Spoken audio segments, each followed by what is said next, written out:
Hello दोस्तों, नमस्कार।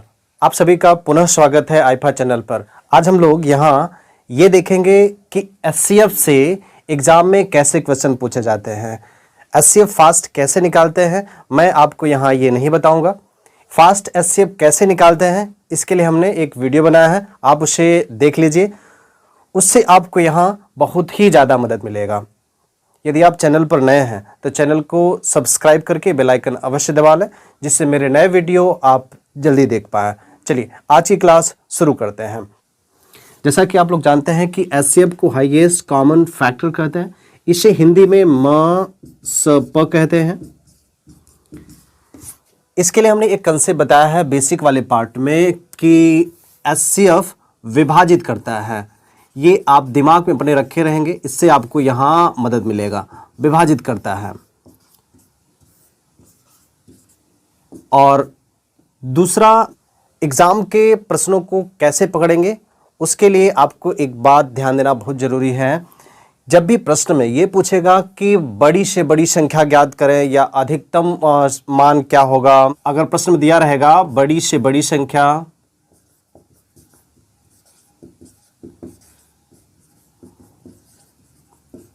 या अधिकतम,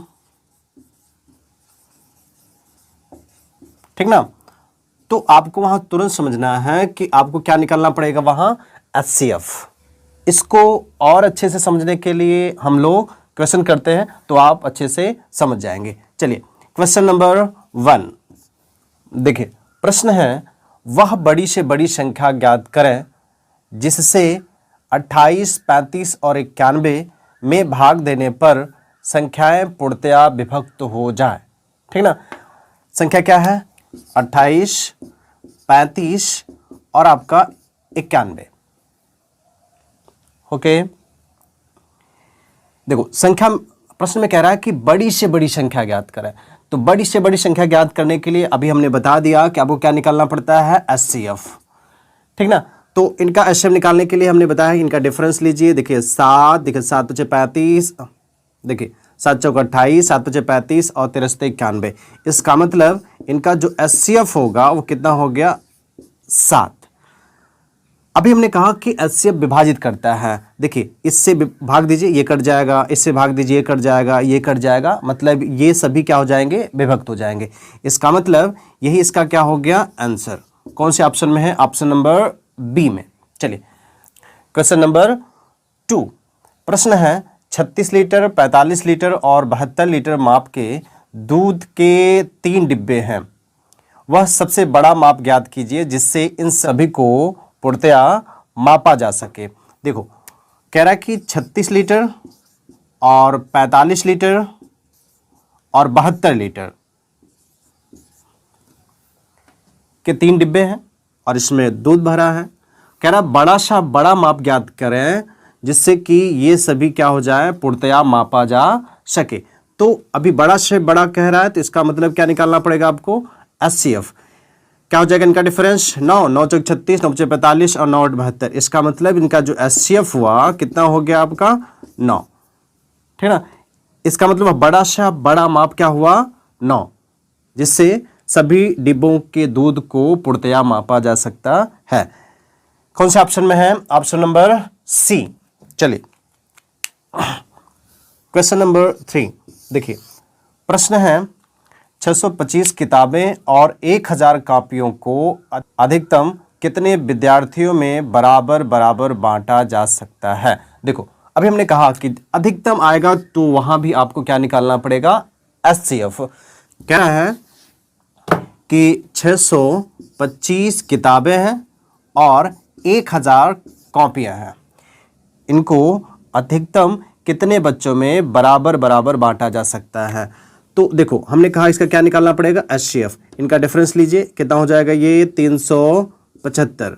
ठीक ना, 375 से विभक्त नहीं होगा। इसका मतलब ये क्या हो जाएगा, अगेन फैक्टर 3, 1, 3 2 जा एंड 3 5 जा 125, 125। देखिए 125 पंजे और 125 अट्ठे, देखो ये पूर्णतया विभक्त हो जाएगा।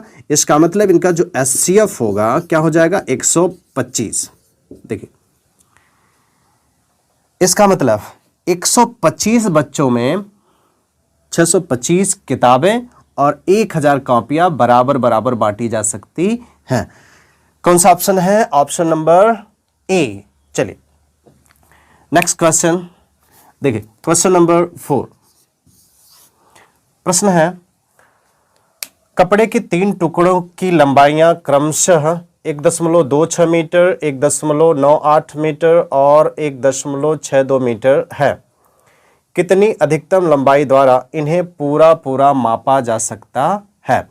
देखिए कह रहा है कि देखिए 1.26 मीटर, 1.98 मीटर, 1.62 मीटर लंबाई के कपड़े हैं, ठीक ना। इसमें कह रहा है अधिकतम लंबाई। अधिकतम लंबाई मतलब इन सभी का आपको क्या निकालना पड़ेगा? एचसीएफ। देखो ये मीटर में है और ये भी मीटर, ये भी मीटर और 2 अंक के पहले दशमलव में है। आप जानते हैं कि 1 मीटर बराबर होता है 100 सेंटीमीटर। सब में 100 से गुणा करेंगे तो दशमलव क्या हो जाएगा? हट जाएगा। तो क्या हो जाएगा? 126 सेंटीमीटर, 198 सेंटीमीटर और 162 सेंटीमीटर। ओके, अब आपको क्या करना है? इनका एचसीएफ निकालना है। क्या करेंगे? इनका डिफरेंस लीजिए, इनका डिफरेंस लीजिए। 8 माइनस 6, 8 में से गया कितना आपका? 2 और 9 में से 2 गया कितना? 7, 1 में से 1 गया कितना? 0। 72। देखो 72 से ये नहीं कटेगा, ये भी नहीं कटेगा, ठीक ना। इसका मतलब इसका अगेन फैक्टर बनाना पड़ेगा। 2 × 36। देखो 36 से ये नहीं कटेगा, अगेन फैक्टर 4 × 18। देखिए ये जो 18 है इसे चेक करिए और देखो 18 सत्ते 126, 18 11 में कट जाएगा और 18 9वां, इसका मतलब पूरा पूरा कट गया। इसका मतलब एचसीएफ कितना हो गया आपका? 18 सेंटीमीटर। मतलब वह बड़ा सा बड़ा माप कौन सा है? 18 सेंटीमीटर। देखिए कौन सा ऑप्शन है? Option number D. चलिए नेक्स्ट क्वेश्चन, क्वेश्चन नंबर 5। प्रश्न है, किसी विद्यालय में 4, 5 और 6वीं कक्षा में छात्रों की संख्या क्रमशः 188, 282 और 423 थी। यदि प्रत्येक कक्षा को खंडों में विभाजित किया गया हो और प्रत्येक खंड में छात्रों की संख्या समान थी, तो इन तीनों खंडों में बच्चों की न्यूनतम संख्या क्या थी? देखिए आपको प्रश्न गुमराह करने के लिए दिया है न्यूनतम। आप पकड़ेंगे न्यूनतम पूछा है इसलिए आपको एलसीएम निकालना पड़ेगा। तो पहले प्रश्न को समझिए अच्छे से।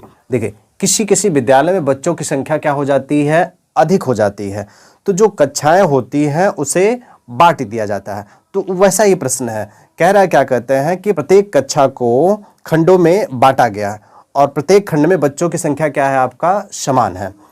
तो बात को समझिए कि प्रत्येक खंड में अधिकतम कितने बच्चे बैठाए जा सकते हैं। देखो ये बात छिपा हुआ है, ये बात आपको समझना पड़ेगा, ठीक ना। इसका मतलब इसका भी क्या निकालना पड़ेगा आपको?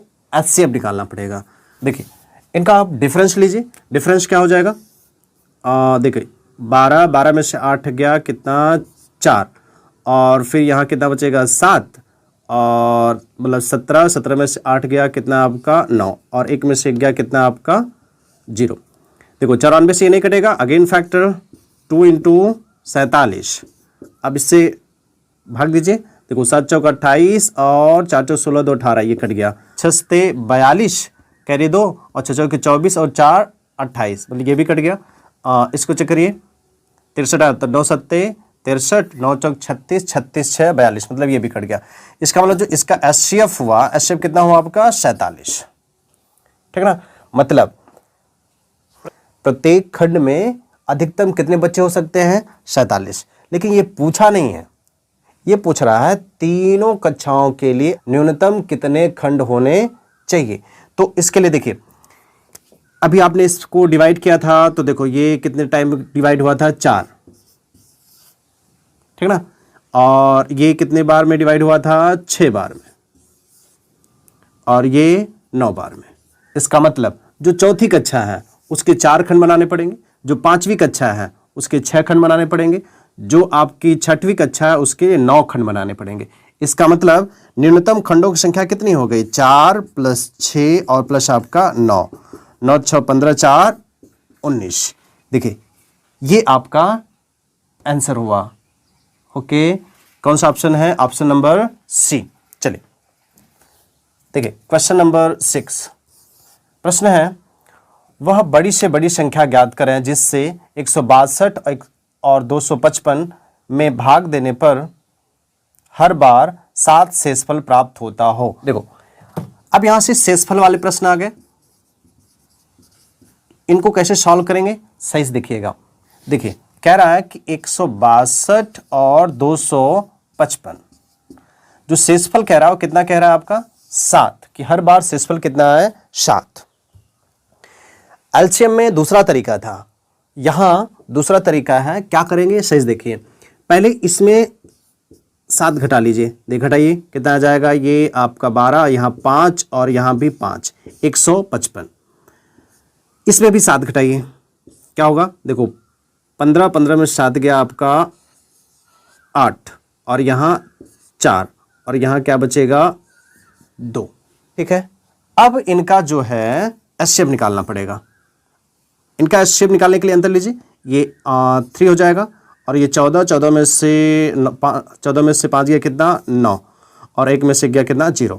देखो ये इससे कटेगा नहीं, तो इसका अगेन फैक्टर 3 3 जा और 3 1 जा, मतलब 3 × 31 फैक्टर बनेगा। अब 31 से चेक करिए, देखो 5 1 का 5 और 5 3 15 कट गया।